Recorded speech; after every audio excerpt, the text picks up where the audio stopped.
السلام علیکم ورحمۃ اللہ وبرکاتہ۔ الحمدللہ رب العالمین، الصلاۃ والسلام علی رسولہ الکریم، اما بعد فاعوذ باللہ من الشیطان الرجیم، بسم اللہ الرحمن الرحیم۔ آج ہم انشاءاللہ پڑھیں گے سورۃ البقرہ کی آیت نمبر 236 سے۔ اللہ سبحانہ و تعالیٰ اس آیت میں فرماتے ہیں، لا جناح علیکم، نہیں ہے گناہ تم پر، ان طلقتم النساء، اگر تم طلاق دے دو عورتوں کو،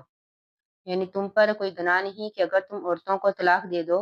معلوم تمسوہن، کہ تم نے نہ چھوا ہو ان کو، یعنی ان کو ہاتھ بھی نہ لگایا ہو اور اس سے پہلے ہی تم طلاق دے دو، او تفریضوا لہن فریضۃ، اور نہ ہی تم نے ان کے لیے کوئی حق مہر مقرر کیا ہو،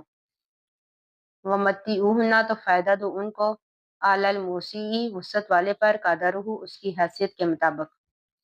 یعنی اپنی حیثیت کے مطابق اسے کچھ دے کر رخصت کرو، والا المقتری، اور تنگ دست پر، قدرہ، اس کی حیثیت کے مطابق،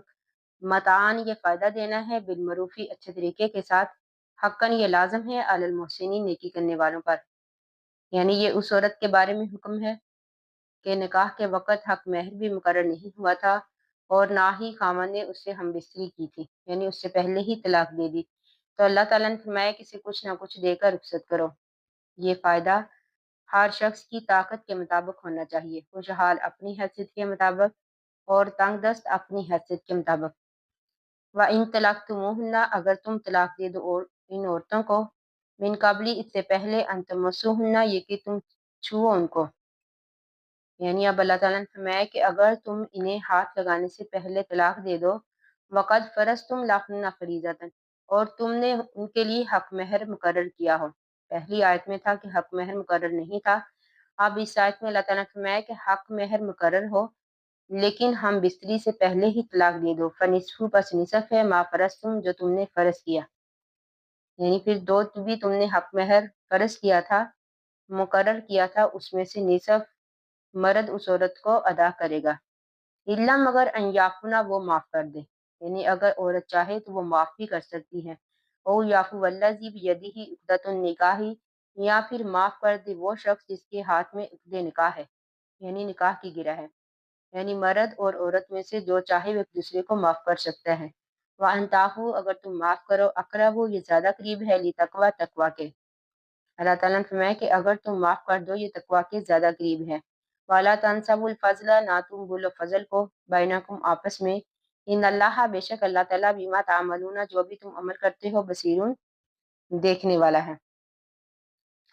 یعنی اس سے مراد خامند ہے کیونکہ نکاح کی گرہ اسی کے ہاتھ میں ہے، اگر چاہے تو یہ نصف حق مہر معاف کر دے، یعنی طے شدہ حق مہر میں سے جس کی ادائیگی ہو چکی ہے، نصف مہر واپس لینے کی بجائے اپنا یہ حق بھی معاف کر دے، یعنی پورے کا پورا اس عورت کو دے دے، تو اللہ تعالیٰ نے فرمایا کہ اگر تم معاف کر دو یہ تمہارے لیے بہتر ہے۔ حافظو، حفاظت کرو، علی الصلواتی، اپنی نمازوں پر، والصلاۃ الوسطیٰ، اور درمیانی نماز پر، درمیانی نماز سے مراد عصر کی نماز ہے، جس کو نبی اکرم صلی اللہ علیہ وآلہ وسلم نے حدیث میں واضح کر دیا، تو اللہ تعالیٰ نے فرمایا کہ اپنی نمازوں کی حفاظت کرو اور درمیانی نماز کی، حکومو، اور کھڑے ہو جو، للہ، اللہ کے لیے، قانتین، تابع دار ہو کر، فَإِن خِفْتُم، پس اگر تم خوف کی حالت میں ہو، فَرِجَالًا، پیدل ہو، اور رُکْبانًا، یا سواری پر، فَإِذَا أَمِنْتُم، پس جب تم امن میں آ جاؤ، فَاذْكُرُوا اللَّهَ، تو یاد کرو اللہ کو، کما علمکم، جیسے سکھایا تم کو، ما لم تکونوا تعلمون، کہ نہیں تھے تم اس سے پہلے جانتے، یعنی دشمن سے خوف کے وقت جس طرح بھی ممکن ہے، سوار ہے، پیدل ہے، نماز پڑھ لو، تاہم اللہ تعالیٰ نے فرمایا کہ جب خوف کی حالت ختم ہو جائے تو پھر اسی طرح نماز پڑھو جس طرح کہ اللہ تعالیٰ نے حکم دیا۔